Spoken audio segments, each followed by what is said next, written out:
વિચાર કરો કે જે આત્મહત્યા કરવા ગયા હોય એ નદીના કિનારા સુધી ચાલવાની કોશિશ શું કરવા કરે? એ પહેલા ના મરી જાય?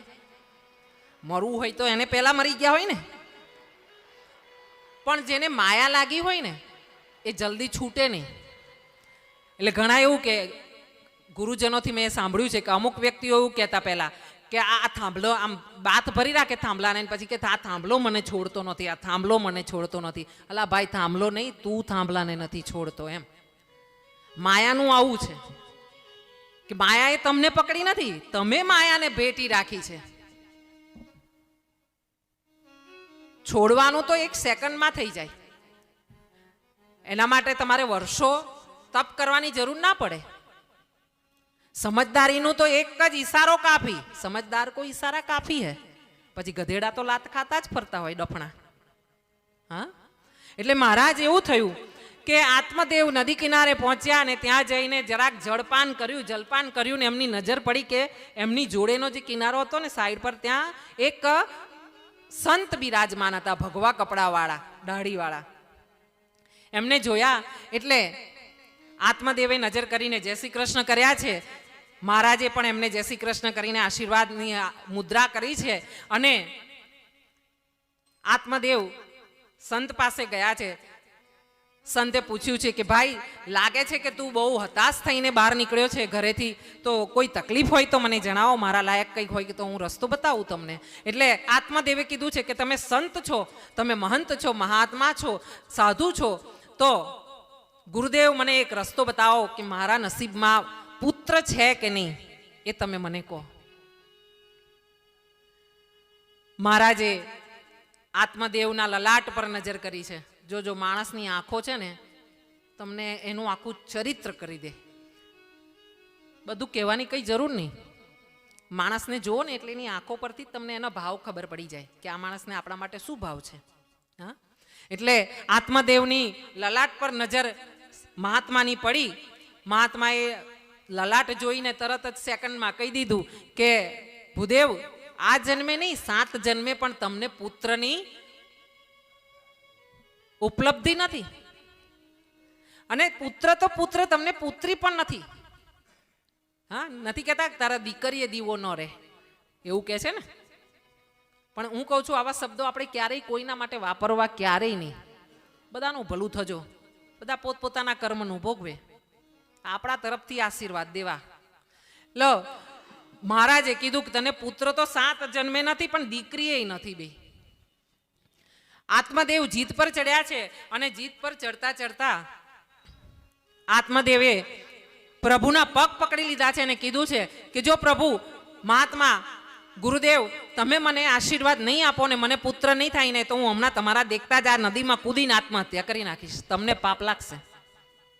આ ધર્મ કરતા ધાડ પડી. હા, મહાત્માએ એમને સમજાવ્યા કે જો એવું નથી હોતું કે જેને દીકરા હોય છે એ જ સુખી હોય છે. એવું નથી હોતું કે જેને સંતાન હોય છે તે જ સુખી હોય છે. તમારા ભાઈના દીકરાઓ, તમારા ભાઈની દીકરીઓ, તમારી બહેનોના દીકરાઓ, તમારા સમાજમાં કોઈ હોય દીકરાઓ, એને પોતાના બાળકો માનો, એને પણ આનંદ આપો. હા, કરી શકાય. મારો એક વિચાર હતો મારા જીવનમાં કે મારે એક વિચાર હતો કે મારું પોતાનું બાળક હોય, એક હું અનાથ આશ્રમમાંથી લાવું. અનાથ બાળકને હું મારું પોતાનું બનાવીને જીવડાવું, ભલે દીકરી હોય, દીકરો હોય, ગમે તે હોય. ના થયું મારાથી. પણ હું કહું છું કે આવો નિયમ ક્યાંક કોઈક જગ્યાએ કોઈએ લેવો જોઈએ. અને આનાથી મોટું કોઈ અનાથને છત્ર આપવું ને, એનાથી મોટું પુણ્ય ક્યાંય કોઈ નથી. પુણ્ય, અમુક વસ્તુ એવી છે કે જે પુણ્ય તમને આપે ને, અમુક વસ્તુ એવી છે કે જે પુણ્યના, મહાપુણ્યના ભાગીશાળી તમને કરે. અને એમાંથી તમને વ્યાજ ડિવિડન્ડ મળતું જ રહે, તમને વ્યાજનું વ્યાજ. અને એવા વ્યાજવાળા પુણ્યમાં એક વ્યાજ છે, કોઈ દવાની તકલીફવાળું હોય, કોઈ દર્દી હોય, કોઈ બીમાર હોય અને એને દવાની તકલીફ હોય, પૈસાની તકલીફ હોય, એને દવા અપાવો. કોઈ બીમાર હોય એને, આ બહુ મોટું પુણ્ય.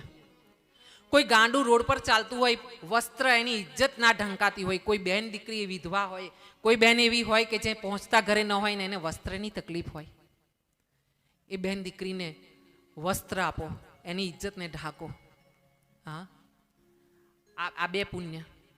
અને ત્રીજું એક પુણ્ય છે અન્નનું.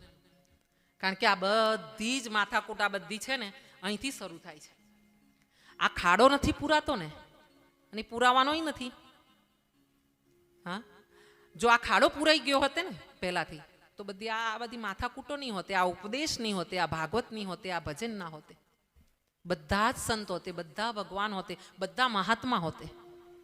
એટલે કોઈ ભૂખ્યાને અન્ન આપો, જમાડો એને પ્રેમથી. આ 3 વસ્તુ જો તમે કરી શકો ને જીવનમાં, તો તમારે ક્યાંય પછી બીજું કંઈ કરવાની જરૂર નથી. આ મહાપુણ્ય છે.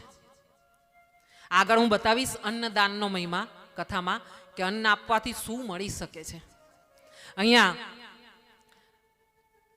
આત્મદેવ મહારાજે ધમકી આપી છે, આશીર્વાદ પરાણે ના લેવાય, આશીર્વાદ લેવા માટે લાયક બનવું પડે.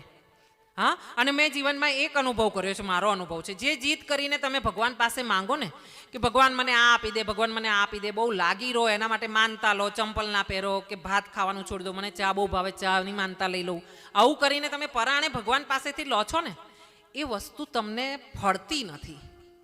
એ તમને ફળતી નથી. પરાણે કોઈ પણ વસ્તુ ભગવાન પાસેથી જીદ કરીને ના માંગો, અરજી મૂકો.